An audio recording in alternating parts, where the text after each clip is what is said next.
वबरकातुहू। तो आज हम लोग से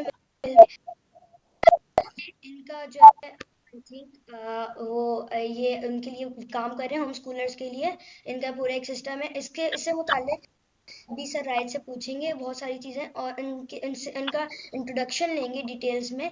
तो पहले हम लोग सर राइट को सलाम कर लेते हैं। अस्सलाम वालेकुम वरहमतुल्लाहि वबरकातुहू सर राइट। जी वालेकुम सलाम वरहमतुल्लाहि वबरकातुह। आप कैसे हैं सर राइट? जी अल्हम्दुलिल्लाह मैं ठीक हूँ। आप कैसे हैं? मैं भी ठीक हूँ। तो आप क्या अपना इंट्रोडक्शन बता सकते हैं कि ये जो आप वर्किंग कर रहे हैं होम स्कूलर्स के ऊपर, तो ये सारी चीज़ें यहाँ तक आप कैसे आए? जी यहाँ तक मैं ऐसे आया क्योंकि मेरी अपनी फील्ड एजुकेशन है। मैंने ये सीखा है, मैंने ये पढ़ा है कि बच्चों को एजुकेशन कैसे देते हैं। तो जब मेरी बेटियां छोटी सी थीं, बहुत छोटी सी, तो फिर उस वक्त हमने सोचा कि इनको स्कूल भेजने से बेहतर है कि हम इनको घर पे ही पढ़ाएं। तो फिर मैंने और मेरी वाइफ ने और मेरे फादर उस वक्त हयात थे, अलाइव थे, जिंदा थे। तो हम तीनों ने मिलके ये फैसला किया कि हम उस वक्त मेरी सिर्फ दो बेटियां थी, तो हम उनको घर में पढ़ाएंगे। फिर मेरे फादर ने और मेरी वाइफ दोनों मेरे सामने बैठ गए। उन्होंने मुझसे पूछा, जी आपने तो इसके बारे में पढ़ा है, देखा है, तब आप हमें गाइड करें कि हम कैसे आपके साथ मिलके हमने घर में कैसे पढ़ाना है। तो फिर मैंने उनको बताया, जी घर में ऐसे घर को रीऑर्गेनाइज करें, सुबह बच्चे उठेंगे, ये करेंगे, फिर ये करेंगे, फिर ये करेंगे, उनकी एक्टिविटीज़ में ये होगा, बुक्स ऐसी होंगी। मैंने अपने फादर को बताया कि उन्होंने क्या करना है, मैंने क्या करना है, मेरी वाइफ ने क्या करना है। तो यूं फिर हमने मिलके होम स्कूलिंग आज से तकरीबन 25 साल पहले, 25 ईयर्स पहले शुरू की थी। उस वक्त मेरी बेटी सिर्फ 2 साल की थी। तो तब हमें, नहीं 2.5 साल की, 2.5 के 3 साल की थी, तब हमने ये शुरू किया था। तो फिर यूं हमारे और बच्चे होते गए अल्हम्दुलिल्लाह। तो वो सारे बच्चे होम स्कूलिंग में आ गए। तो यूं हमारे सारे बच्चे फिर होम स्कूलिंग में, अभी भी 3 बेटियां मेरी होम स्कूलिंग कर रही हैं और 3 बेटियां होम स्कूलिंग करके तो अब अपना काम करती हैं। जी।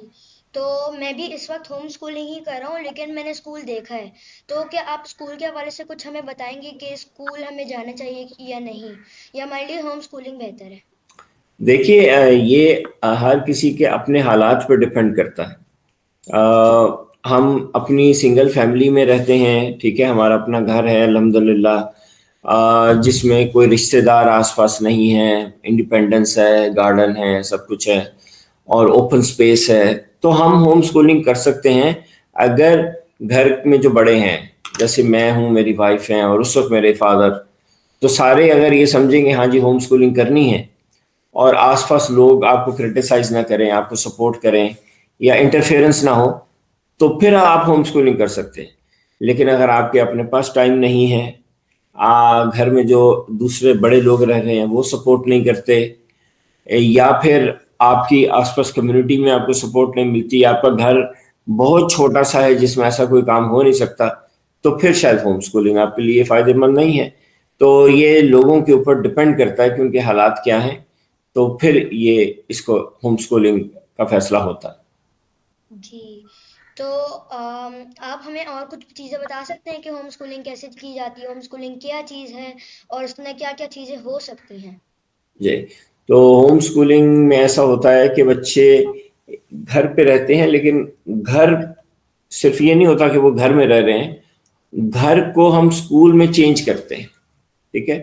तो ये पॉसिबल नहीं है कि घर को चेंज ना करें और होम स्कूलिंग हो, ऐसा पॉसिबल नहीं है। तो सबसे पहले तो ये है कि आपको अपने घर को स्कूल में कन्वर्ट करना होता है, स्कूल में कन्वर्ट करना होता है। मिसाल के तौर पे जो लोग घर से काम करते हैं, होम ऑफिस होता है जिनका, तो वो भी अपना एक कमरा ऑफिस में चेंज करते हैं ना। डेस्क होती है, टेबल होती है, उसमें उनका कंप्यूटर पड़ा होता है, फोन होता है, बाज़ लोग व्हाइट बोर्ड भी लगा के रखते हैं। तो जब भी आपको कोई काम करना होता है तो आपने सबसे पहले तो अपनी जगह को उस हवाले से चेंज करना होता है। तो सबसे अहम बात यह है कि जो होम स्कूलिंग करे, सबसे पहले वो अपने घर को स्कूल के हिसाब से कुछ ना कुछ चेंज करे। मसलन घरों में फिर आप एक्सपेंसिव चीजें नहीं रख सकते क्योंकि बच्चे भागेंगे दौड़ेंगे तो चीजें टूटेंगी। ठीक है, कोई एक रूम होना चाहिए मस्ट, जिसको आपने क्लासरूम में चेंज करना है। तो जितने लोग हैं, बल्कि मेरे एक दोस्त हैं, साथी हैं मेरे, वसीम, उन्होंने सियालकोट में जब घर बनाया तो उसी वक्त से ये फैसला किया कि हमारे इस घर के नक्शे में कौन सा कमरा हमारी क्लासरूम होगी। तो जब मैं उनका घर देखने गया, उन्होंने कहा, बन रहा था उस वक्त, उन्होंने कहा, सबसे पहले उन्होंने मुझे दिखाया, देखिए जी हमारा होम स्कूल होगा, उसमें ये रूम हमारी क्लासरूम होगी। तो मैंने उनसे पूछा घर देखने के बाद कि आपका ड्राइंग रूम नहीं है? उन्होंने कहा नहीं, जो ड्राइंग रूम है उसकी हमें जरूरत नहीं है। हमें क्या, हमें हमने तो जो ड्राइंग रूम है उसको अपना क्लासरूम बना दिया है। तो वो बड़ा फिर खूबसूरती से उन्होंने डेकोरेट किया, सब चीजें, बोर्ड्स लगे हुए हैं। तो सेम थिंग मेरे घर में भी ऐसे ही, अभी भी ऐसे ही है कि ड्राइंग रूम कोई खास नहीं है, लेकिन ड्राइंग रूम की जगह क्लासरूम है, क्लासरूम में मटेरियल्स हैं, चीजें हैं, बुक्स हैं। तो ये होना बहुत जरूरी है। फिर आपके घर में लाइब्रेरी होना जरूरी है, आर्ट सेंटर जहाँ बच्चे पेंटिंग करें, कलरिंग, आर्ट वर्क करें, वो जरूरी है। गार्डनिंग होनी चाहिए, पेट्स होने चाहिए। ठीक है, और फिर एक प्रॉपर सिलेबस होना चाहिए जिसके बारे में पेरेंट्स को पता हो कि इस सिलेबस के थ्रू बच्चे को कैसे घर में पढ़ाना है। ये चीजें जरूरी हैं अगर होम स्कूलिंग कर रहे हैं तो। जी। और क्या आप बता सकते हैं कि कितने साल के बच्चे हम होम स्कूलिंग स्टार्ट कर सकते हैं, या फिर शुरू से ही स्टार्ट किए जाते हैं होम शुरू स्कूल? से होम स्कूलिंग आप शुरू से कर सकते हैं, शुरू से कर सकते हैं, या फिर बाद में किसी एज पे अगर बच्चे अपना इंटरेस्ट जाहिर करें, मिसाल के तौर पे वो 4 5 6 7 में, और वो कहें नहीं जी हमने स्कूल नहीं जाना, हम स्कूल होम स्कूलिंग करना चाहते हैं, तो फिर आप उनके साथ बैठ के बात करें कि उनका स्केड्यूल क्या होगा, दिन में किस वक्त वो पढ़ेंगे, किस वक्त एक्टिविटी करेंगे, किस वक्त मैथ करेंगे, खेलें कूदेंगे कब, रीडिंग कब करेंगे। ठीक है, जी। तो फिर आप उनके साथ बैठ के प्लान करेंगे। लेकिन होम स्कूलिंग जीरो से शुरू की जा सकती है, बचपन से ही शुरू की जा सकती है। जी। तो मुझे एक और चीज़ पूछनी थी कि आप जो कह रहे थे कि हमारा एक कमरा होता है, तो उससे मुतालिक मेरे ख्याल से वो जो कमरा होता है, वहाँ पे जब हम लोग पढ़ाई करने जाते हैं तो हमारे पास हमें एक टाइम रखना चाहिए कि इस टाइम हम लोग वहाँ पे जाएंगे, वहाँ पे कोई भी नहीं होना चाहिए, हमें फोकस कर रखना चाहिए। हमें फिर जो चीज़ हम लोग पढ़ रहे हैं उसको फोकस से, उसके अंदर सारी चीज़ें हमें देखनी चाहिए, कौन कौन सी चीज़ें हमें पढ़नी है, किस टाइम, हमें टाइम से चलना चाहिए। तो इस पे 100। आप क्या सोचते जी बिल्कुल, आप ठीक कह रहे हैं। आपके पास डेली एक टाइम टेबल होना चाहिए कि इतनी देर हम क्लासरूम में रह के सब्जेक्ट्स पढ़ेंगे, एकेडमिक्स जिनको कहते हैं, जो हमारा सिलेबस है। तो वो सिलेबस को हम फॉलो करेंगे, हम सिलेबस पढ़ेंगे। उसके बाद हम इतना टाइम आर्ट वर्क करेंगे, इतना टाइम गार्डनिंग करेंगे, इतना टाइम हम खेलेंगे कूदेंगे एक्सरसाइज करेंगे, इतना टाइम हम कुरान पढ़ेंगे या जो भी चीज़ है, इस्लामिक एजुकेशन लेंगे। तो ये सारे टाइम स्लॉट्स आपके पास बिल्कुल होने चाहिए, और वो जो एक रूम है उसमें लगे होने चाहिए। और ये नहीं कि जी मेहमान आ गए तो बच्चे को कहा चलो बाहर निकलो, ये कमरा हम अपने मेहमानों को आप कहीं और बिठा लें। क्लासरूम डिस्टर्ब नहीं होनी चाहिए। बिल्कुल आप ठीक कह रहे हैं? जी। और आप बता सकते हैं कि आपने और कौन कौन से सब्जेक्ट्स पढ़े अपनी लाइफ में? हैं।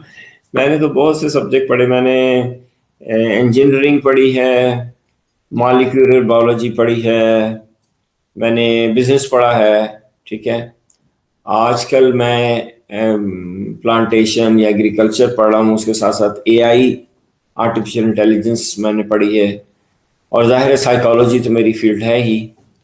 और उसके अलावा मैंने रिलीजन, इस्लाम के हवाले से बहुत पढ़ा है। तो ये मेन चीज़ें यही हैं। इकबालियात, अल्लामा इकबाल की पोइट्री बहुत पढ़ी है। तो जी। मेन चीज़ें ये हैं जिनको मैंने पढ़ा है। जी।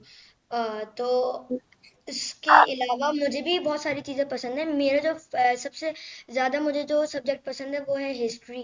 हिस्ट्री से मुतालिक मैं उसको इस्लाम से कनेक्ट करने की भी कोशिश करता हूँ, प्लांटिंग से भी कनेक्ट करने की कोशिश करता हूँ, ओशंस, सी से भी कनेक्ट करने की कोशिश करता हूँ। उसको हर सब्जेक्ट से मैं कनेक्ट करने की कोशिश करता हूँ और उसके अंदर फैक्टर्स निकालता हूँ। उसके बाद उसके बारे में रिसर्च करता हूँ कि कौन से टाइम पे क्या क्या चीज़ होती है, होनी होती है या फिर हुई होती है। अमेजिंग, वेरी गुड, आप बिल्कुल सही कर रहे हैं, बिल्कुल ठीक, अमेजिंग, माशाल्लाह माशाल्लाह। क्योंकि जो सारी चीजें हैं ना वो इस्लाम उनका रूट है। और इस्लाम से हम लोग जब स्टार्ट करेंगे तो उसमें हर चीज हमें मिलेगी। कुरान पाक भी मैं पढ़ता हूँ, कुरान जर्नलिंग होती है। कुरान जर्नलिंग से मुतालिक मैं इस कुरान जर्नलिंग मैं इसलिए करता हूँ, मेरा रीजन ये है कुरान जर्नलिंग करने का, कि कुरान के अंदर हर चीज है। और उसके अंदर हर सब्जेक्ट से मुतालिक हमें चीज मिलेगी। जो भी हमें बुक्स पढ़नी हो ना, सौ सौ हजार हजार बुक्स हमें पढ़नी हो, वो one word, two two word, three three sentences इसमें अल्लाह ताला ने बताई हुई है कुरान पाक में। बस हमें खोलना चाहिए, उसके बारे में पढ़ना चाहिए। हर एक एक सेंटेंस में रीजंस होते हैं, लॉजिक्स होती हैं, एनालिसिस होते हैं, जो अल्लाह ताला ने बताए हुए होते हैं। उसके पीछे चीजें छुपी हुई होती हैं। माशाल्लाह, आपके बारे में क्या ख्याल है इसके? 100%, आपने हर बात बिल्कुल ठीक की है, माशाल्लाह, मैं आपसे टोटली एग्री करता हूँ, और मैं भी ऐसे ही करता हूँ। वेरी गुड, आप ऐसे करते रहिए, आप बिल्कुल ठीक कर रहे हैं, माशाल्लाह। जी। और मुझे एक और चीज़ पूछनी थी। अभी तो मैं थोड़ा सा बड़ा हो गया हूँ, तो आप मुझे क्या कुछ बुक्स सजेस्ट कर सकते हैं?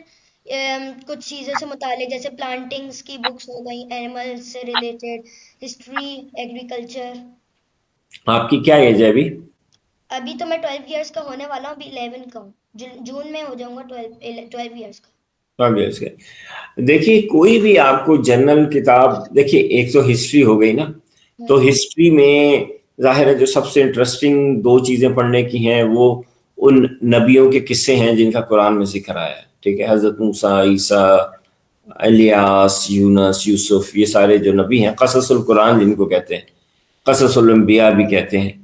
तो एक तो आप इनकी बुक्स मिलती हैं बहुत सारी, तो वो आप लें और ये कससुल कुरान पढ़ें, एक नंबर वन, सबसे पहले ये पढ़ें, इसमें आपको बहुत मजा आएगा। दूसरा, फिर आप जाहिर है सीरत पढ़ें, सीरत की भी किताबें अब बहुत आसान आसान आती हैं अब, सीरत नेक्टर। यानी प्रॉफिट्स लाइफ, जी। हमारे नबी हस्बैंड की नबी। जिंदगी। जी, जी। दी बायोग्राफी ऑफ आवर प्रॉफिट, हमारे नबी की लाइफ के बारे में पढ़ें, तो वो बहुत इंटरेस्टिंग है, ठीक है। जब आप इन दो को पढ़ लें तो फिर आप जो ग्रेट पर्सनालिटीज दुनिया की गुजरी हैं उनके बारे में पढ़ना शुरू करें। सहाबा जो हैं, सहाबी पढ़ें, उनके बारे में पढ़ें, ग्रेट मुस्लिम्स के बारे में पढ़ें, ग्रेट साइंटिस्ट के बारे में पढ़ें, ग्रेट थिंकर्स के बारे में पढ़ें, तो फिर आपका माइंड वहां से खुलना शुरू होगा, आपको पता चलेगा कि बड़े लोग जो गुजरे हैं दुनिया में वो कैसे जीते थे, उन्होंने कैसे काम किए हैं। तो कुरान की स्टोरीज, फिर हमारे नबी की लाइफ, फिर हमारे सहाबा की जिंदगी, और फिर great people of the world, उनके बारे में आप पढ़ें। जी। अच्छा, मैंने आपके इंटरव्यूज भी देखे हैं। I am so much impressed from your project, जो भी आप करते हैं। तो ये आप कैसे कर लेते हैं सारी चीजें? मैनेज कैसे हो जाती हैं सारी चीजें आपसे? हाँ, ये है असल बात, तो ये है असल बात, ये है उसमें, उसमें सिंपल सी बात ये है कि देखिए मेरे बहुत ज़्यादा दोस्त नहीं हैं, ठीक है। अब मैं बहुत ज़्यादा कहीं जाता नहीं हूँ, मैं, मुझे अरसा हो गया अपने घर से बहुत दूर गए हुए, ठीक है। कोई बहुत ज़्यादा मैं फ़ोन कॉल्स पे दोस्तों यारों के साथ, टाइम, टीवी तो है ही नहीं मेरे पास, ठीक है। और मैं वीडियोस बहुत देखता हूँ, बुक्स बहुत पढ़ता हूँ, और सबसे बड़ी बात ये कि मेरी लाइफ बिल्कुल सिंपल है, मेरी लाइफ में कोई ख़ास बात नहीं है।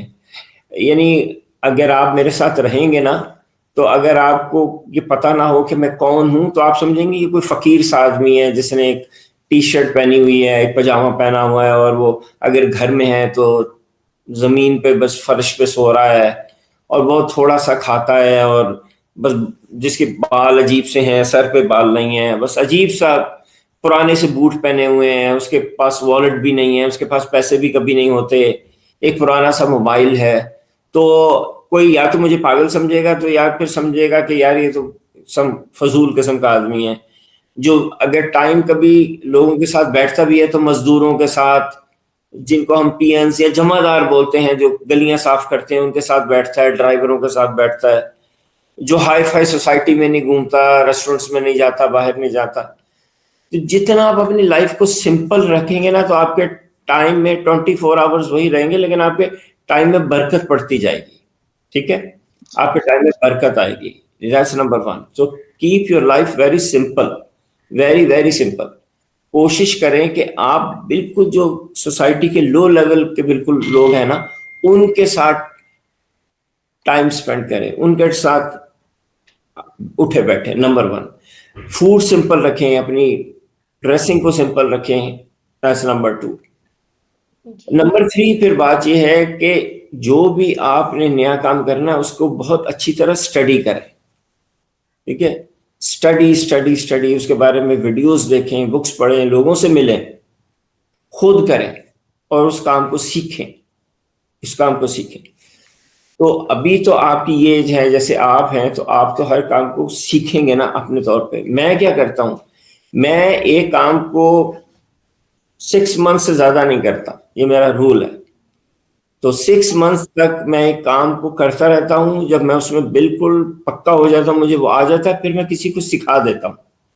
ठीक है, फिर मैं वो काम किसी को सिखा देता हूँ, कोई मैनेजर हायर करता हूँ, कोई अपना टीम मेंबर लेके आता हूँ, उसको काम वो सिखा के फिर उसको सुपरवाइज करता हूँ, कोशिश करता हूँ कि वो उसको बेहतर से बेहतर करे, और खुद कोई नया काम करना शुरू कर देता हूँ। खुद किसी नए काम की तलाश में निकल पड़ता हूँ, ढूंढता हूँ कि कौन सा कोई ऐसा नया काम है जिससे लोगों को फायदा हो सकता है और लोग नहीं कर पा रहे। ठीक है, मिसाल के तौर पे जब मैंने एआई सीखनी शुरू की तो मुझे पता था कि एआई की लोगों को बहुत जरूरत है, लेकिन लोगों को ये समझ में नहीं आ रही।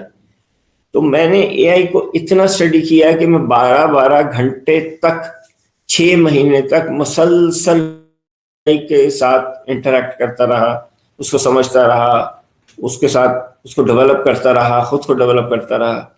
तो 6 महीने के बाद जब मुझे वो समझ में आ गया, तो फिर मैंने लोगों को समझाना शुरू किया। तो जब लोगों को समझ में आ गया और उन्होंने मेरे साथ काम शुरू कर दिया, तो फिर मैंने कोई नया काम शुरू कर दिया। तो इस तरह फिर आपका इंशाल्लाह टाइम मैनेज हो जाता है। जी। तो मेरे मेरी जहाँ तक बात है, मैं समझता हूँ कि जो सिंपल सा आदमी होता है, जो ज़्यादा सिंपल लाइफ गुजारता है, तो आई थिंक वो हमारे पे नबी के रास्ते पर फॉलो कर रहा होता है, जो उन्होंने सारी चीज़ें सिखाई। क्योंकि जो पुराने ज़माने के लोग थे, जब मैंने जहाँ तक हिस्ट्री पढ़ी है, मैंने देखा है कि हिस्ट्री में जो लोग हैं ना, वो कभी मोबाइल इस्तेमाल नहीं करते थे।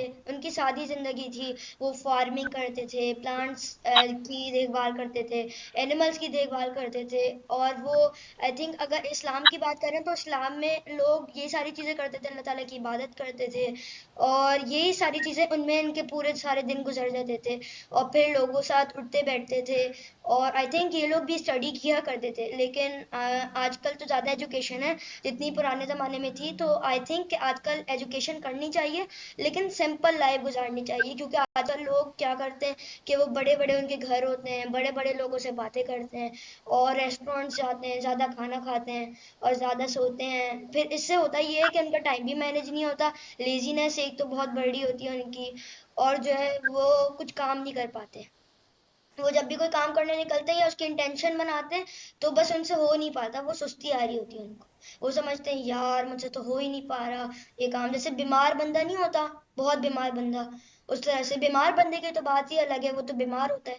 लेकिन जो दूसरे वाला बंदा होता है ना, वो बिल्कुल बीमारों की तरह एक्ट कर रहा होता है। बिल्कुल ठीक है, 100%। मैं आपकी हर बात से एग्री करता हूँ, आपने हर बात माशाल्लाह बिल्कुल सही कही है। Very good.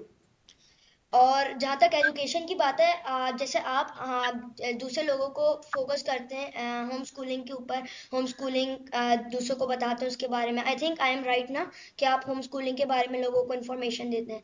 तो जी वहाँ, जी। जी, तो उसी तरह से मैं हिस्ट्री पे एनालिसिस करके दूसरों को उसके बारे में टीच करता हूँ।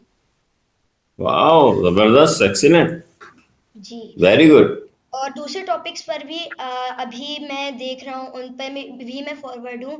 जैसे साइंस, मैथमेटिक्स, मैं मैथमेटिक्स खुद पढ़ रहा हूँ, और मैं फॉरवर्ड हूँ कि मैं उससे उसकी भी टीचिंग करूँ इससे रिलेटेड। और जैसे आपने प्रॉम्प्ट्स और बुक्स बनाई हुई है एआई की, इस तरह से मैं भी चाहता हूँ कि मैं हिस्ट्री से रिलेटेड बुक्स बनाऊँ। कि जब कोई बंदा समझ नहीं आ रहा हो उसको कोई चीज़ हिस्ट्री से रिलेटेड, तो वो जब प्रॉम्प्ट खोले और उसके अंदर कोई क्वेश्चन लिखे कि I can not understand history, तो फिर जो एआई की बुक है वो पूछे कि what which part can not you understand, तो फिर वो बताए कि प्री हिस्टोरिक पार्ट, या ये वाला पार्ट, या वो वाला पार्ट।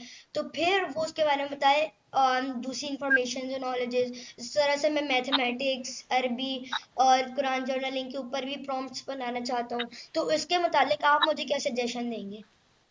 देखिए, आपने बुक 4 कंप्लीट कर ली है और बुक 5 भी कंप्लीट कर लिया, बटरफ्लाई की जो एआई बुक थी, नहीं, क्या वो आपने? वो मैं मम्मा को बोलूंगा कि वो मुझे बता दे वो कहाँ से होती है, फिर मैं उसको पढ़ूंगा सारी चीजें।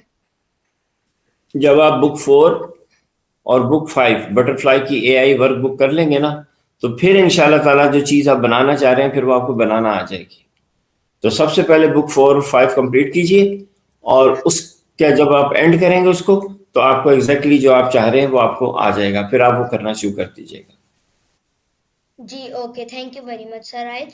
अच्छा सर रायत, मुझे आपसे एक और चीज़ पर ये वाली सवाल जो मुझे बहुत कंफ्यूज करता है कि लोग जो हैं इस्लाम से के हवाले से अगर बात की जाए, तो लोग ये इस हाल पे कैसे पहुंचे, इस्लाम के लोग जो कि बहुत अच्छे, मतलब उस तरह से हमारे प्यारे नबी के हवाले से बात करें तो हमारे प्यारे नबी जब चले गए थे अल्लाह ताला के पास, फिर उसके बाद हल्के हल्के सारे जो आई थिंक 4 वो थे खलीफा थे, उसके बाद वो हल्के हल्के वो भी चले गए थे। तो फिर उसके बाद हल्के हल्के इस्लाम भी यहाँ पे यहाँ तक कैसे पहुंचा कि अब इस्लाम के बारे में लोगों को इतना मालूमात नहीं है, होम स्कूलिंग भी किसी को नहीं पता। क्योंकि जहाँ तक मेरी जो स्टडी हिस्ट्री से रिलेटेड, तो मैंने देखा है कि हमारे पर नबी जो थे और जो बाकी लोग थे वो हम जो अपने लोगों बच्चों की तरबियत वो घर पे किया करते थे, उनको बाहर लेकर जाते थे, जिससे भी वो बात किया करते थे उनको बताते थे उसके बारे में इंफॉर्मेशन, बताते थे अगर कोई बात पता हो तो वो बताया करो, किसी मजलिस में जाते थे तो वो अपने बच्चों को लेकर जाते थे और सिखाते थे उनको तमीज़, एथिक्स, अदब होता है, एहतराम और सलाम कैसे किया जाता है, ये सारी चीज़ें। तो इससे मुतालिक आप क्या कहेंगे? देखिए, हम ना, आप सुनते पढ़ते नहीं है ना, तो अगर इस्लाम की बात कर रहे हैं तो हम कुरान हम नहीं पढ़ रहे, हमारा बहुत बड़ा प्रॉब्लम है। यानी हमारे नबी पाक ने हमें वेरी क्लियरली बता दिया कि आपने एटलीस्ट 10 आयात, 10 वर्सेस ऑफ कुरान डेली पढ़नी और समझनी है। सिर्फ पढ़नी नहीं, समझनी है। समझनी है, 10 आयतें रोज पढ़नी है और समझनी है। लेकिन हम नहीं करते। हम में से जो लोग कुरान पढ़ते भी हैं तो उनको समझ ही नहीं आता वो क्या पढ़ रहे हैं। तो सबसे बड़ा फ्लॉ तो ये है ना कि हमने चीजों को, कुरान को, सिर्फ कुरान की भी बात हो रही, कुरान को समझना छोड़ दिया, उस पर सोचना छोड़ दिया। हम सोचते नहीं, तदब्बुर करना छोड़ दिया हमने। तदब्बर करना छोड़ दिया है। Absolutely, very good. तो सबसे बड़ा हमारा इशू तो वो है। तो एक दफा हम वो करना शुरू कर देंगे तो फिर हमारा माइंड ओपन हो जाएगा। हमारा ऐसे बैरियर में है ना, बंद है बॉक्स में, ऐसे बॉक्स फट जाएगा, हमारा ब्रेन उससे बाहर आएगा और हमें फिर बहुत सारी चीजें समझ आना शुरू होंगी। फिर हम और चीजों के बारे में पढ़ना शुरू करेंगे, उनके बारे में गौर करना शुरू कर देंगे। तो हम यहाँ इसलिए पहुंचे क्योंकि शुरू में सिर्फ लोग कुरान समझते थे, फिर बाद में उन्होंने कुरान समझना छोड़ दिया, तो फिर हमारा हाल खराब हो गया। जी। तो हम लोगों को भड़काया गया, क्योंकि लोग कहते हैं कि शैतान की वजह से हो गया, शैतान पर वो लोग इल्ज़ाम डाल देते हैं कि शैतान की वजह से हाँ, ये सारी चीज़ें इस हाल तक हम लोग पहुँचे हैं। कुछ लोग ऐसे भी हैं जो ये सारी चीज़ें कहते हैं और शैतान पर इल्ज़ाम लगाते हैं। तो इससे मुतालिक आप क्या कहेंगी कि वाकई में शैतान शैतान तो करवाता ही है, लेकिन ये इसमें हमारी गलती है या शैतान की? देखिए, पहली गलती तो हमारी अपनी होती है ना। हम कहीं पे वीकनेस दिखाते हैं तो शैतान को मौका मिलता है। ठीक है। मिसाल के तौर पे अगर आपने एक देश की एक प्लेट में मिठाई रखी हुई है, ठीक है, और अगर आपने मिठाई को कवर किया हुआ है एक दूसरी प्लेट से, तो उसके अंदर मक्खी नहीं जाएगी। लेकिन अगर आपने जरा सी ठोकर लगी या आपका हाथ लग गया, पाँव लग गया, और वो ऊपर वाली प्लेट जो है वो जरा सी ऐसे हिल गई, तो वो जो मक्खी अंदर गई, तो वो तो आपने रास्ता दिखाया तो मक्खी अंदर गई ना, वरना मक्खी के पास कोई चांस नहीं था मिठाई तक पहुंचने का। तो पहला तो हमारा चांस होता है कि भाई हमने दिया है, और फिर शैतान तो वहां घात लगाए बैठा है। वो तो तैयार है कि आप प्लेट के ऊपर से, आई मीन मिठाई के ऊपर से प्लेट हटाएं और वो अटैक कर दे। तो ऐसे होता है, हमें पहले खुद गार्ड करना चाहिए। खुद, यानी हमने, हमें किसी शैतान ने पहले दिन ही आके नहीं कहा था कि कुरान मत पढ़ो। पहली गलती हमने कहा, सुस्ती दिखाई ना। हमने कहा नहीं पढ़ते यार, कल पढ़ लेंगे, अच्छा ठीक है, आज फलां जगह जाना है या आज टीवी देख रहे हैं, तो आज बस दोस्त आ गए कुछ, तो मैंने वो जो 10 आयतें आज पढ़नी थी नहीं पढ़ी। तो जब आपने आज ना पढ़ी तो प्लेट आपने हिला दी मिठाई के ऊपर से। आपकी फेवरेट मिठाई कौन सी है वाला, ये बताएं। मेरी तो ब्राउन वाली है, वो जो ब्राउन गोला होता है। क्या कहते हैं, गुलाब गुलाब जामुन। जामुन। जी, गुलाब जामुन।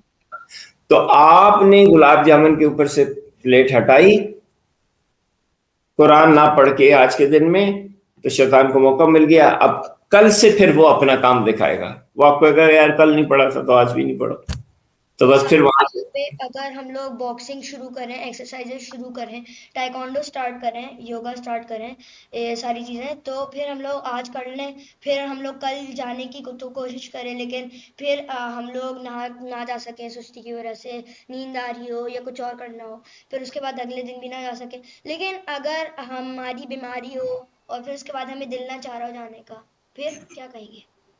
देखिए, बीमारी के बाद इंसान के एक आध दिन ऐसी कैफियत रहती है, लेकिन अगर आप शुरू से मोटिवेटेड है ना, तो ये कैफियत ज्यादा देर नहीं रहेगी। ठीक है। आप बल्कि बीमारी में आप, जो लोग एक्टिव होते हैं वो बीमारी में सोचते रहते हैं कि यार कब मेरी बीमारी खत्म हो तो मैं वापस काम शुरू करूं। ठीक है ना। जी। तो आपने बीमारी के दौरान में बस ये सोचते रहना है कब मेरी बीमारी खत्म हो तो मैं अपना काम शुरू करूं। तो इंशाल्लाह फिर जिस दिन आपकी बीमारी खत्म होगी फिर आप एक्टिव हो जाएंगे। लेकिन अगर आप बीमारी में उम्मीद छोड़ दें, आपके बस अब तो कुछ नहीं होना, बस अब तो मैं खत्म हो गया, ना उम्मीद हो जाए, तो फिर जब आप बीमारी से निकलेंगे तो फिर आपका कुछ भी करने को दिल नहीं करेगा। जी। तो जी।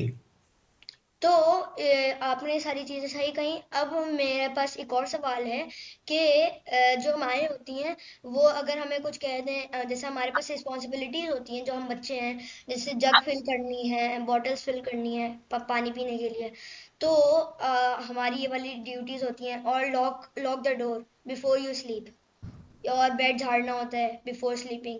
तो ये सारी चीज़ें हमारी हम लोग कर सकते हैं, और हमारी रिस्पॉन्सिबिलिटी होती है ये सारी चीज़ें करने की। लेकिन फिर हमारे कभी जब मम्मा कहती हैं कि जाओ बेटा ये कर दो वो कर दो, तो फिर हम लोग बदतमीजी कर रहे होते हैं कि मम्मा नहीं अभी नहीं जा रहा मैं, या फिर कुछ और हम लोग बहाना बना देते हैं कि अभी हम लोग कार्टून देख रहे हैं या कोई और काम कर रहे हैं। तो इससे मुतालिक आप क्या कहेंगे? ये ये मानी तो- नहीं, नाफरमानी? देखिए, ये नहीं, ये नाफरमानी नहीं है, ये बचपना है ना। लाइफ सही है। बचपन में हर बच्चा हर काम अपने टाइम पे नहीं कर पाता ना, इसके इसको बड़ों को सीरियसली नहीं लेना चाहिए। बस ये पॉजिटिव थिंकिंग रखनी चाहिए कि नहीं जी, बच्चा काम करेगा, अभी बच्चा है, उसका इंटरेस्ट इधर उधर चला जाता है। जी। और ग्यारह तो बारह साल के बच्चों को क्या बताएंगे? ये और 11 साल और 12 साल के बच्चों के बारे में क्या कहेंगे? कुछ नहीं, वो भी ठीक हो जाते हैं जब वो टीन एज में से निकल जाते हैं ना, 18 19। तो जब वो 20 पे आते हैं तो फिर वो ठीक हो जाते हैं, फिर उनको समझ आ जाती है। तो ये यंग एज में इस चीज को इतना सीरियसली नहीं लेना चाहिए। बस जहन में रखना चाहिए कि आपने माँ बाप की बात माननी है, अपने काम करने हैं। ठीक है। नहीं हुआ तो बस ठीक है, अपने माइंड में रखें, उसको कर लें।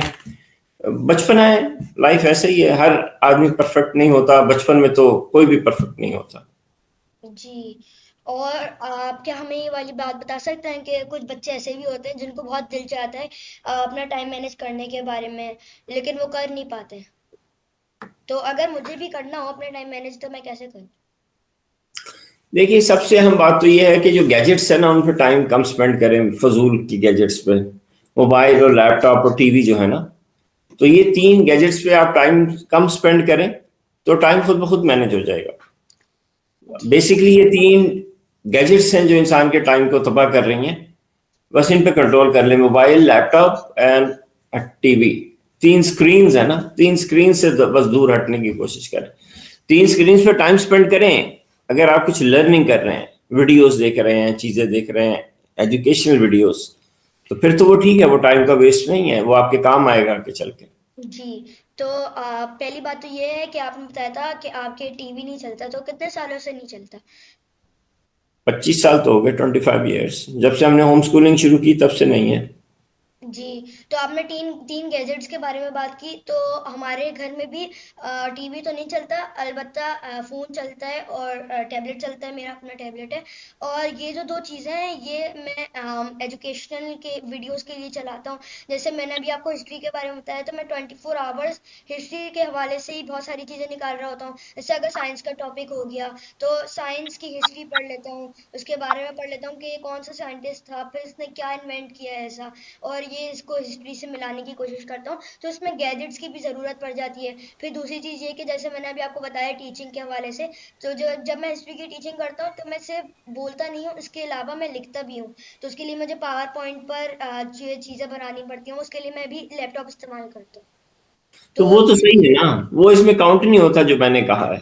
ये तो बहुत अच्छा यूज है। ये जी। तो आप जरूर करते रहें। Very good.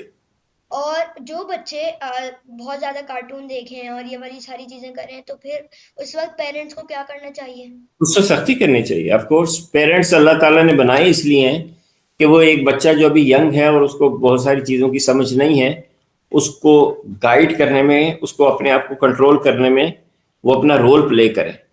तो उस वक्त उनको सख्ती करनी चाहिए, एब्सोल्युटली। उन्हें अगर 10 मिनट के कार्टून बहुत ज़्यादा है, बहुत हैं, काफ़ी हैं। 10 मिनट के ज़्यादा हो रहा है तो वो टीवी बंद कर दें, रिमोट कंट्रोल छुपा दें और बस, दैट्स इट। नहीं करना चाहिए, ज़रूरी है ये। जी। आई थिंक सख्ती करने से पहले बच्चे को प्यार मोहब्बत से कहना चाहिए, ये वरना फिर वो वाकई में जिद्दी हो जाता है कि नहीं ये वो। बिल्कुल सही कहा आपने, बिल्कुल ठीक। पहले प्यार मोहब्बत से कहना चाहिए, और अगर ना माने और अगर आपको लगे कि यार ये ना हो ना कि आप कहें जी प्यार मोहब्बत से कहूंगा फिर सख्ती करूंगा, तो फिर आप सख्ती भी ना करें। अगर आपके पास प्यार मोहब्बत से करने का टाइम नहीं है, प्यार मोहब्बत से कहना सबसे अच्छी बात है, लेकिन अगर टाइम नहीं है तो फिर फौरन रिमोट कंट्रोल ले लें, बंद कर दें, खत्म। जी। और एक और चीज़ कहनी है मुझे कि मेरे हवाले से मैं समझता हूँ कि सख्ती के कुछ स्टेजेस होते हैं। जैसे एक तो होता है स्टेजेस प्यार मोहब्बत से पहले कहना, फिर डांटना, हल्के से डांटना, मतलब उस तरह का नहीं कि अचानक से डांटना शुरू हो गया, फिर उसके बाद बहुत ज़्यादा डांटना, फिर उसके बाद गालियाँ देना, आई थिंक सो ये सारी चीज़ें, और फिर उसके बाद मारना। सही है, ठीक तो है ये। आप क्या कहेंगे इसके बारे में? नहीं, ये ठीक है, लेकिन जाहिर है माएँ होती हैं जो बिजी होती हैं, घरों में इतने काम होते हैं, वो सीक्वेंस को फॉलो नहीं कर पाती। लेकिन अगर कोई सीक्वेंस को फॉलो करता है तो बहुत अच्छा करता है। सीक्वेंस यही है जो आपने बताई है। Very good. जी। तो मेरे साथ भी कभी कभी हो जाता है कि मम्मा कभी दूसरे कमरे में बैठ के बुला रही होती हैं, सलार बेटा इधर आ जाओ। तो मैं कहता हूँ अच्छा मम्मा आ रहा हूँ। तो फिर उसके बाद थोड़ी सी देर हो जाती है, फिर कहती है मम्मा सलार बेटा इधर आ जाओ, फिर मैं कहता हूँ आ रहा हूँ, तो फिर मम्मा को हल्के हल्के गुस्सा आता है। पहले वो प्यार मोहब्बत से कहती हैं हे हल्के हल्के हल्के हल्के हल्के हल्के, फिर उनको गुस्सा आता है। तो ये वाला स्टेज सही है? हाँ, ही बिल्कुल ठीक है, ऐसे ही होना चाहिए, 100%। बिल्कुल अच्छा। सही। अच्छा, आपकी लाइफ में क्या आपके पेरेंट्स ने कभी आपको डांटा है? हाँ, मेरे फादर ने मेरी टोटल लाइफ में मेरा ख्याल है 6-7 टाइम डांटा होगा। और मारा उन्होंने, ये है कि एक दफा उनको बहुत गुस्सा आया था तो उन्होंने मुझे ऐसे उठा के ना तो बेड के ऊपर फेंका था। तो पता नहीं क्या मार थी उसमें, तो मुझे बहुत मजा आया था जब मैं उन्होंने मुझे बेड पे फेंका था। तो मार ही मुझे ये पड़ी है, और डांट मेरा ख्याल है 7 टाइम्स होगा वरना 8 टाइम्स होगा। देखिए मुझे 5 टाइम्स याद है, तो चले 5 टाइम्स ऐसे ऐड कर लेते हैं जो मुझे याद नहीं, तो 10 टाइम्स किया होगा। अच्छा, तो बहुत अच्छी बात है। तो मतलब आप बहुत अच्छे सेंसिबल बच्चे होंगे उस वक्त। नहीं नहीं, मैं सेंसेबल नहीं था। मेरे फादर के अंदर कंट्रोल बहुत था, बहुत पेशेंस था। वो हमेशा इस बात पे यकीन रखते थे कि भाई मैं इसको मार के क्या करूं, डांट के क्या करूंगा, ये खुद अपना माइंड यूज करेगा तो इसको खुद चीजें समझ में आएंगी। इंसान को मौका देना चाहिए कि वो अपने माइंड को यूज करे, वो इस पे यकीन रखते थे। तो मैं अच्छा। अच्छा बच्चा नहीं था, मैं हाँ, बहुत ही लाउजी किस्म का बच्चा था। अच्छा, तो आप अपनी जिंदगी में जब छोटे थे तो स्कूल गए थे और यूनिवर्सिटी और कॉलेज इस तरह से? मैं स्कूल भी गया हूँ, मैं यूनिवर्सिटी भी गया हूँ, लेकिन मैं बहुत अच्छा स्टूडेंट नहीं रहा। अनफॉर्चुनेटली मैंने कभी भी सी ग्रेड से अच्छा मैंने परफॉर्म नहीं किया, क्योंकि I was a day dreamer. तो मैं बहुत ज्यादा टाइम बैठ के ना ड्रीम किया करता था, क्लास में भी और यूनिवर्सिटी में भी। तो मैं कभी भी अच्छा स्टूडेंट नहीं रहा, लेकिन मैं एवरेज थे? एवरेज से भी नीचे था, बिलो एवरेज था, बिल्कुल पासिंग मार्क्स। बहुत दफा मैं बहुत से सब्जेक्ट्स में फेल भी हुआ हूँ। जी। अच्छा, तो आप अपनी लाइफ टाइम में जब आप छोटे थे तो उस वक्त आप क्या करते थे? बुक्स रीडिंग या कुछ ऐसे इस तरह से? हाँ, मुझे बुक रीडिंग का शुरू से बहुत शौक था। उसके अलावा मुझे गेम्स का बहुत शौक था। और उसके अलावा मुझे पेट्स का बहुत शौक था। और चौथी चीज, मुझे प्रोजेक्ट्स करने का ना, ये इलेक्ट्रॉनिक की चीजें या डिवाइसेस बनाने का बहुत शौक था। तो ये चार मेरे खास शौक थे। बुक्स पढ़ने का शौक था, और एनिमल्स का, पेट्स का शौक था, और मैंने क्या बताया अभी आपको, प्रोजेक्ट्स करने का शौक था। ठीक है, और डे ड्रीमिंग करने का शौक था। मैं बस घंटों ऐसे बैठ के सोच सकता था किसी न किसी चीज के ऊपर। अच्छा, तो ये तो बहुत अच्छी बात है। अच्छा, मैं आपको बता देता हूँ कि मुझे क्या क्या चीज़ें पसंद है। जैसे कि आपने बताया कि मुझे भी बुक रीडिंग पसंद है, मुझे पेट्स पालना भी बहुत पसंद है, मुझे अपने आप से टाइम स्पेंड करना बहुत पसंद है। जब सोच रहा होता है कुछ बंदा बैठकर, तो इसके अंदर क्रिएटिव माइंड की चीज़ें भी आती हैं। मुझे क्रिएटिविटी करने का बहुत शौक है। सबसे पहले तो पहले नंबर पे क्रिएटिविटी में वुड वर्किंग आती है, फिर इलेक्ट्रॉनिक चीज़ें बनाना, पेंटिंग, आर्ट का काम। मैं कैलीग्राफीज भी बना चुका हूँ। अभी तक तो सिर्फ 3 कैलीग्राफीज बनाई हैं, इस पे वर्किंग है मेरी। और मुझे पेंटिंग्स भी करनी आती हैं, स्केचिंग्स मेरी बहुत अच्छी हैं। मैं वर्ल्ड वॉर से रिलेटेड कोई भी स्केच बना सकती हूँ। वाह, मुझे भेजिएगा याद से अपनी पेंटिंग ना, मैं देखूंगा। ये तो बहुत इंटरेस्टिंग है। Very nice. अच्छा, आपको पेट्स में से क्या पालने का शौक था? मैंने बहुत से पेट्स पाले हैं। अभी अगर मैं अभी भी बात करूं, तो पिछले 1 साल में मैंने, डॉग तो अभी भी है हमारे पास, कैट्स भी हैं, मुर्गियां भी हैं, डक्स भी हैं अभी भी। कुछ अर्सा पहले तक हमारे पास एक बहुत बड़ा पाइथन भी था, सांप, मोटा वाला, बड़ा वाला। बर्ड्स, कबूतर मुझे बहुत शौक है पालने का। कबूतर भी हैं हमारे पास। रैबिट्स भी थे पहले, अभी नहीं है। बड़ी बड़ी वो स्वैन जो होती हैं वाइट कलर की, वो भी थी हमारे पास, अभी नहीं है। तो इस वक्त भी हमारे पास कोई 15-20 पेट्स तो होंगे।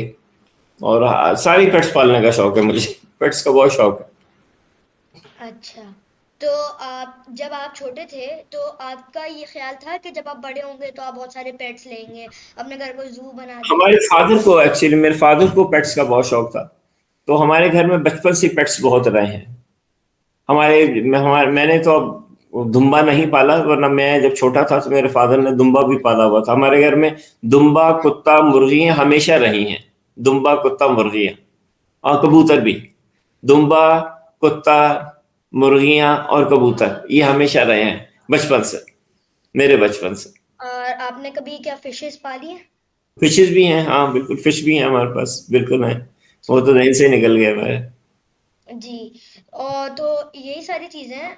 उसके अलावा अगर मैं बात करूं तो, अच्छा, तो आप जो है जब छोटे थे तो आप किस चीज़ पर ज़्यादा फोकस करते थे? जब घंटों बैठ के सोचते थे तो आपको किसी बात पे ज़्यादा फोकस करते होंगे ना? मैं जब कोई किताब पढ़ता था तो मैं उसके बारे में सोचता रहता था, जो मैं उस किताब में पढ़ता था ना। तो मुझे अच्छा। फिजिक्स फिजिक्स बहुत अच्छी लगती है मुझे। स्पेस के हवाले से बहुत शौक है पढ़ने का। तो मैं इसके बारे में सोचता था, और मैं अपने माइंड में नई नई डिवाइसेस बनाता था, नई नई मशीन्स बनाता था, कि कोई ऐसी चीज हो जो ऐसे घूमे, या एक प्लेन हो जो ऐसे उड़े, या पेपर का प्लेन हो तो वो ऐसे चले, या कोई डिवाइस हो दरवाजा खोलने वाली तो वैसे काम करे। बस मैं इस तरह की मशीन्स बनाने का सोचा करता था। अच्छा, और आप रिसर्च के हवाले से क्या कहेंगे? क्योंकि मुझे बहुत ज़्यादा रिसर्च का शौक है। और आई थिंक रिसर्च करना बहुत सारी चीज़ें आती हैं। अगर आप बोले तो मैं बता देता हूँ। हम्म। रिसर्च के हवाले से बहुत सारी चीज़ें आती हैं। रिसर्च में आती हैं सबसे पहले लेजेंड, उसके बाद डिस्क्रिप्शन समरी, उसके बाद वही जैसे मैंने अभी आपको बताया था, लेजेंड एनालिसिस, और फैक्ट्स, नोट्स, ओपिनियंस, और चिट चैट, जैसे किसी से बात कर ली के बारे में। उसके अलावा फैंटेसी या नॉन फिक्शन, फिक्शन आ जाते हैं। उसके अलावा भी बहुत सारी अलग अलग चीज़ें हैं। जैसे हम लोग डिवाइसेस के बारे में बात करते हैं, जैसे अभी लैपटॉप लैपटॉप होते हैं, तो उसके अंदर भी हम लोग रिसर्च कर सकते हैं। जियोग्राफी के हवाले से हमें फिर मैप चाहिए, कंपास, ये सारी चीज़ें। उसके अलावा ये रिसर्च में आती हैं सारी चीज़ें, कि अगर हम लोग हाँ, किसी। जी, आप बताएं। नहीं नहीं, बिल्कुल ठीक है। इनके बारे में ये बहुत अच्छे टॉपिक्स हैं। आप इन पर रिसर्च जारी रखें। ये मतलब सब वो टॉपिक हैं जिन पे मैंने आपकी एज में बहुत रिसर्च की हुई है। तो ये बेसिक रिसर्च यही चीजें हैं, बिल्कुल एब्सोल्युटली। मतलब अगर किसी भी चीज पर रिसर्च करनी हो तो ये वाले सारे टॉपिक्स इंपॉर्टेंट होते हैं, जैसे इसके बारे में। Exactly, exactly. और उस वक्त मेरे टाइम पे तो जाहिर है एआई नहीं थी, लेकिन अब तो एआई है। आप इन सारे टॉपिक्स के बारे में वन बाय वन एआई में ये पूछते जाएं और वो आपको रिसर्च में बहुत हेल्प करेगी। तो अब आपको वो अपॉर्चुनिटी है जो मुझे नहीं थी, ठीक है। जो कि अब मेरे पास भी है। मुझे इनमें से ऐसे जो टॉपिक आपने गिनाए, इनमें से कोई टॉपिक सोचना हो तो अब तो मैं सीधा एआई से पूछता हूँ कि ये कैसे, तो वो कैसे, तो ये कैसे, तो वो मुझे सारी डिटेल्स दे देता है। जी।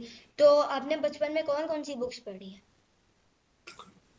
हाँ, हमारे बचपन में जी बहुत सारी बुक्स होती थी। एक ऑथर होते थे इब्ने सफ़ी, उनकी एक किताब होती थी इमरान सीरीज, तो वो मैंने पूरी पढ़ी। इश्तियाक अहमद होते थे। ये सारे जासूसी टाइप के नावल होते थे बच्चों के लिए, जिसमें कैप्टन इमरान एक बहुत सुपर किस्म का, जेम्स बॉन्ड किस्म का करेक्टर होता था, जो चीज़ों को हल किया करता था, मिस्ट्रीज हल करता था। इब्ने सफ़ी बहुत बड़े ऑथर गुजरे हैं, अब उनका लोगों को नाम नहीं पता, लेकिन हमारे टाइम में वो बहुत फेमस थे। तो इब्ने सफ़ी की किताबें पढ़ी, सारी सारी किताबें पढ़ी। डाइजेस्ट जो थे, उर्दू डाइजेस्ट, सैयारा डाइजेस्ट, उनकी कहानियां मैंने सब पढ़ी, बहुत पढ़ी।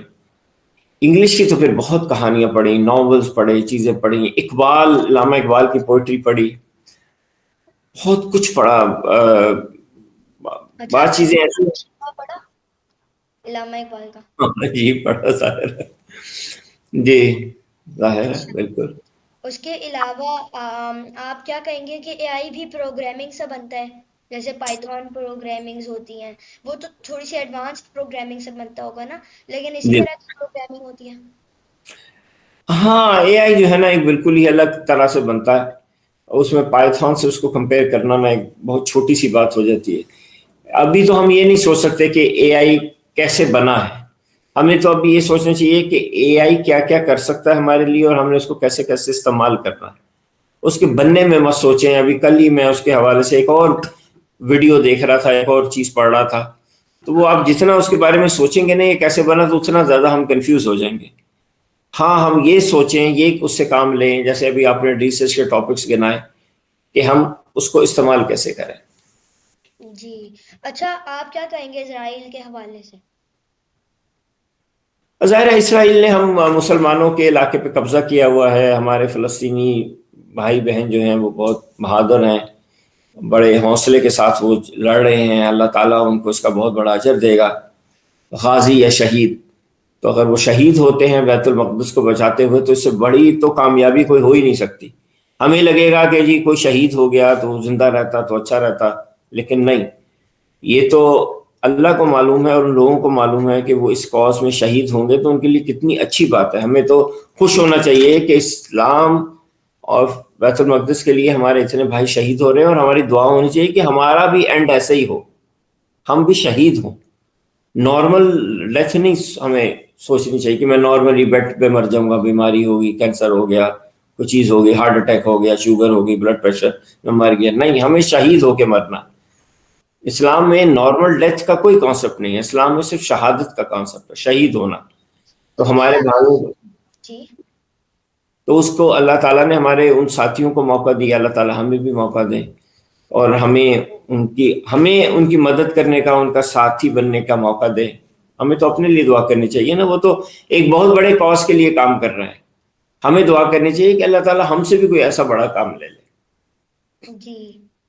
तो उसके अलावा आपने आई थिंक वो वाली बात सुनी होगी कि हमास के जो अटैक हुए थे, फिर उसके बाद उन्होंने जो सबसे बड़ा अटैक किया था जिसके अंदर उन्होंने आई थिंक 6,000 से 5,000 उन्होंने आई थिंक किए थे रॉकेट्स इनके शहरों के ऊपर। और फिर आयरन डोम से रिलेटेड भी आपने I think research, I think आपने की है रिसर्च आयरन डोम के ऊपर? जी थोड़ा बहुत मुझे पता है, आप बताइए, आप जो जानते हैं। मैंने थोड़ी सी ज़्यादा रिसर्च की है। मैंने देखा है कि जो उनके रॉकेट्स और आयरन डोम है वो भी पाइथन और इस तरह के जो एडवांस्ड वो है ना उनसे ही बनते हैं।